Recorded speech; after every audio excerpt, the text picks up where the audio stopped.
8 minute बोलने का समय दिया, उसके लिए साथ ही चला लेंगे। अध्यक्ष महोदय, मैं सभी माननीय सदस्यों का भाषण सुन रहा हूं सुबह से।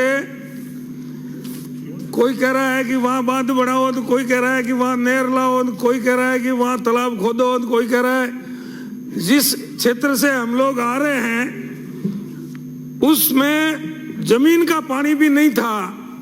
लोगों ने गर्मियों के दिनों में सुबह नई नई बेरियां खोद करके और थोड़े थोड़े कटोरी से ले करके पानी पी करके उन्होंने उनका जीवन यापन किया है। हम सब, ये पानी आएगा कहां से? पानी का स्रोत प्राकृतिक है, भगवान है, इंद्र महाराज है। और इंद्र महाराज को खुश करने के लिए हम कुछ कर नहीं रहे हैं। सब अपने अपने भाषण ठोक रहे हैं। पर्यावरण के बारे में हम कुछ सोच नहीं रहे हैं। पानी कौन देगा आपको? आप डैम बना लोगे, आप नहरें बना लोगे, आप डिस्ट्रीब्यूटरीज बना दोगे, आप पंप लगा दोगे, लेकिन जल कहां से लाओगे?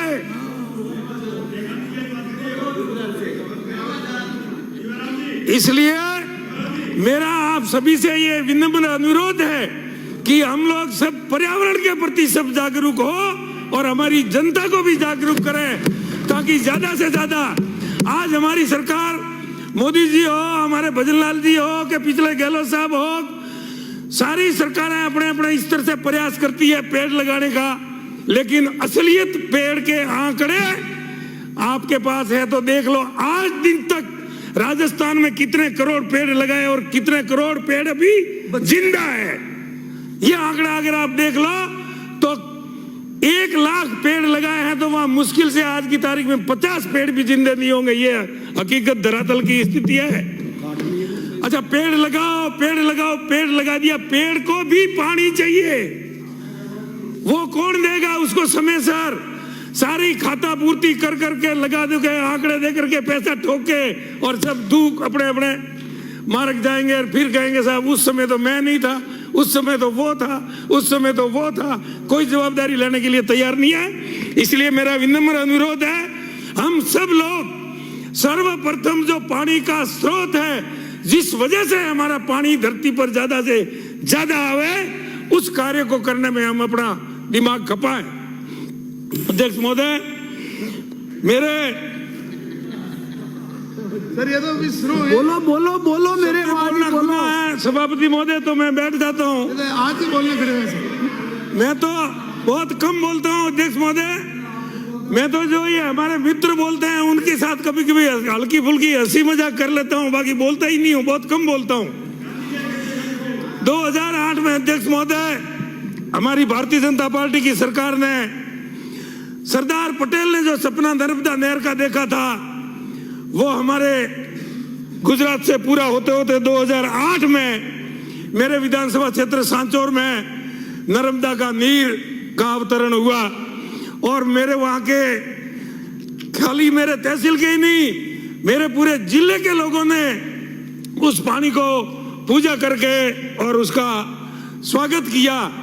उस नर्मदा में पिछले 5 साल से हमारे काश्तकारों को पानी नहीं मिल रहा था। अब ये हमारी भजनलाल जी की सरकार बनी और ये सरकार बनने के बाद इस सीजन में काश्तकारों को भरपूर पानी मिला। करोड़ों रुपए का जीरो की फसल हमारे वहां हुई। अध्यक्ष महोदय, ये स्थिति है। इसलिए मेरा निवेदन है, उस नर्मदा के पानी को जालौर और बाड़मेर जिले के दोनों गांव, मतलब जिलों को 1210 गांवों को पीने का पानी देना है।